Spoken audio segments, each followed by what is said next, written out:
there's been a little bit of a delay.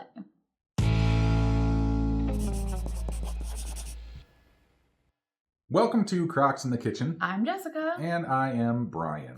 Today we just wanted to come on and do a quick update about our embryo transfer.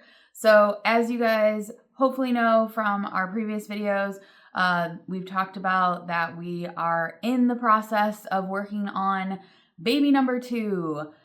We actually call our embryos croxicles because they're like frozen crocs. They're like popsicles, but they're I think my brother came up with that name. So we have 2 little croxicles ready on ice, and we're doing an embryo transfer with my cousin, Tess, who is amazing and carried Elsie for us. Elsie is over 17 months old now, you guys. She's getting so big and so old. She is also currently sick. Yeah, she's really sick right now, and it makes you feel so helpless. Oh yeah, last night, like when she was just all lethargic and stuff, and you know, she was just really warm, and it was like, oh, it broke my heart because you know, I can't solve her problem. I can't like heal her. So yeah. But it's frustrating. My lovely cousin Tess carried Elsie for us, and she is an absolute bundle of joy. And we are really, really, really excited about the idea of possibly giving her a sibling. So we've been doing months and months of medical testing, legal stuff, paperwork, all the things. There's so much involved in the process. You would be amazed at how much goes into this. You really do have to start this months and months in advance, thinking about it in order to get things done. So we got through the legal process. We got through all the mental health consultations, the other like consultations with doctors and everything, and procedures and all this stuff. And then we were on track for a transfer date of April 2nd. And then all of a sudden they were like, oh, it might actually be March 26th, which was like in 3 days from now. And we got a little terrified. By we, I mean me and Tess, because we're like the planners of all this. Brian's just like, you know, you guys do what's best for Tess and, you know, whatever.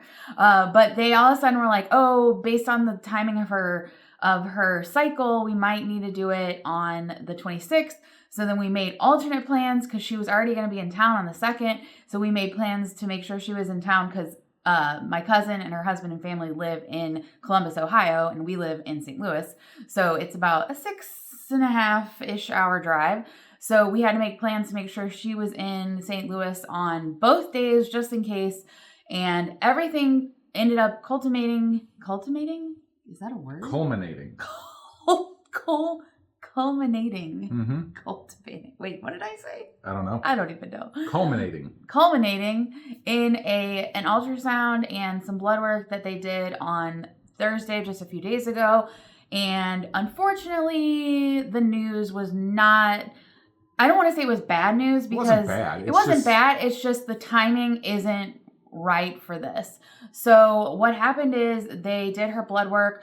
Her uterine lining looked beautiful, they said. Yep. So Tess, good job. I didn't see her uterine lining. They told me it looked beautiful. They measured it and it looked beautiful. It was ready to go.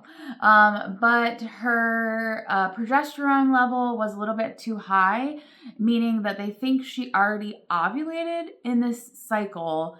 And so that's bad because then apparently like the chances of the transfer working are way, way lower and all that. Mm-hmm. So unfortunately that means we kind of not go back to step 1, but definitely within this cycle, we kind of are like, okay, that window isn't going to work.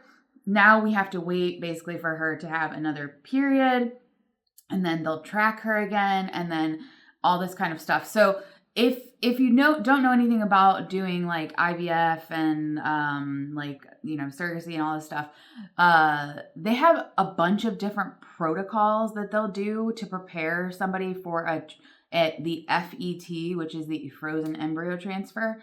And so they will they'll do different, it just depends on what they think might work. If they try something some combination of medications and it doesn't work, then they'll switch you to different meds. They have a bunch of different protocols they can use, but for whatever reason, whatever they did, it didn't time out for this cycle to work out.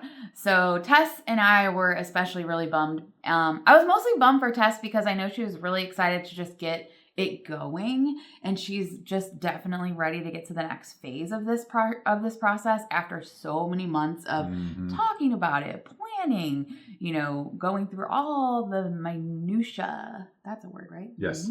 Minutia. Whenever I have a word thing where I can't remember a word or something, I just blame it on the chemo. I mean, it's been a few years, but like chemo brain. You blame it on whatever you want to. But anyway, you did it before you had chemo, so I mean, they're like, you can blame it on whatever you want to. It doesn't make it true. Anyway, so Tess was really bummed, so she kind of took a day to be like sad about it and bummed, and she's like, all right, let's do this. Really excited because we still get to see Tess and family next week. During their kids' spring break, they're coming in town to visit us, which is super exciting. And we still get to hang out and do all that stuff. We just won't be doing a transfer. But based on my calculations, I think the transfer will end up being maybe like the 3rd week of April at this point. But it's really hard for me to figure that out and calculate. The due date, if we did the transfer when I think we'll do the transfer, potentially the due date would be like January 9th. So we're looking at a 2026 baby at this point, probably. Yep. But yeah, so we just wanted to update you guys because I know I had, even on Instagram, I got really excited and I put a countdown to April 2nd because we really thought it was going to be April 2nd. And that's no longer happening. So it's going to be pushed back a little bit. But what I like to think about in these cases is the fact that we're just so lucky that we're even able to do this, that we have tests, that, there's nothing, it's not like we got really bad news back. It was just, okay, this just isn't the right timing right now. And my priority is always making sure it's a good time for Tess and her body, and also giving the embryo the best chance we can. And sometimes you just need to slow things down a bit. Yeah. But I think it's just a lesson in like anybody who's gone through this stuff, like the ups and downs of it. It's kind of a roller coaster and you never really know what to expect. But at the same time, there's so much they can control. And the fact that they can even like do an embryo transfer, and science is just crazy. Yep. But even with all that, like they can't control everything. There's still some bits that are not in your control. Do you have any thoughts? It's just kind of mind-boggling, the fact that like all of this stuff has culminated into this opportunity for us to have another child. The fact that we got one child out of the bunch is amazing, and the fact that we get a chance to possibly have two blows my mind. Yeah, because I thought the dream of being a father was dead the second she was diagnosed. And, and I mean, I understand like that's a stupid way to look at it, because we could always adopt and like do other stuff like that. But yeah, it's like the fact that we have this opportunity, the fact that science has progressed over decades to allow this opportunity, the fact that we are blessed to have Tess in our lives, to do this for us, and the family and friends that all support us and everything, it's crazy. Yeah.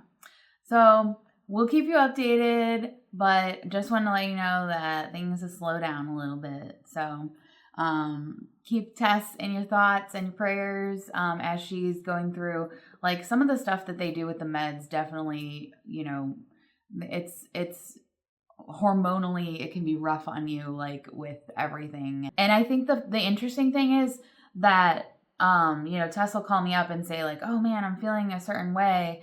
And I'm like, okay, well, let's look up like, you're taking estrogen, like what are the side effects of that? And you don't think about like her default isn't to think like what might be the, what I'm on may be causing certain things. Mm-hmm. And so I think it makes her feel better when she realizes that, oh yeah, there is an explanation for how I'm feeling.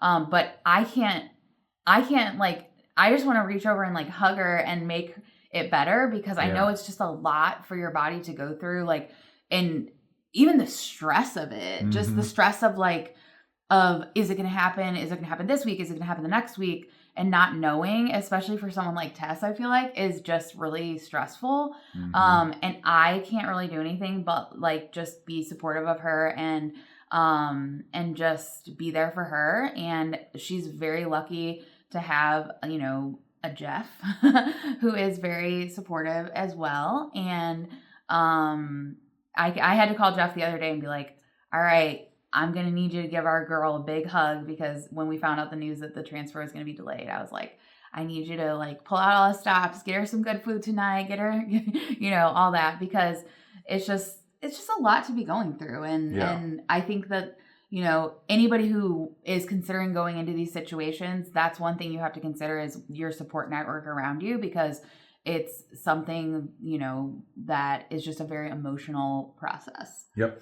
So I think that's all we got. Yep. Subscribe to the channel if you haven't done so already. Click the bell just right next to it. You'll get notified whenever we post a new video. You can also find us on social media, Facebook and Instagram, and see all the fun stuff that we're doing on there. I know Jessica's posted some things, some house stuff, right? Last night I posted some things about the room behind us. We're doing a lot of renovation in right now, and I'm really excited because our plumber is starting on Monday, which is tomorrow. Yep. So we might actually have like a functioning bathroom at some point very soon. I'm very excited. That'd be great. You can send us messages and all that sort of fun stuff too. But I think that's all I got. Definitely all I got. We will see you next time on Crocs in the Kitchen. Bye.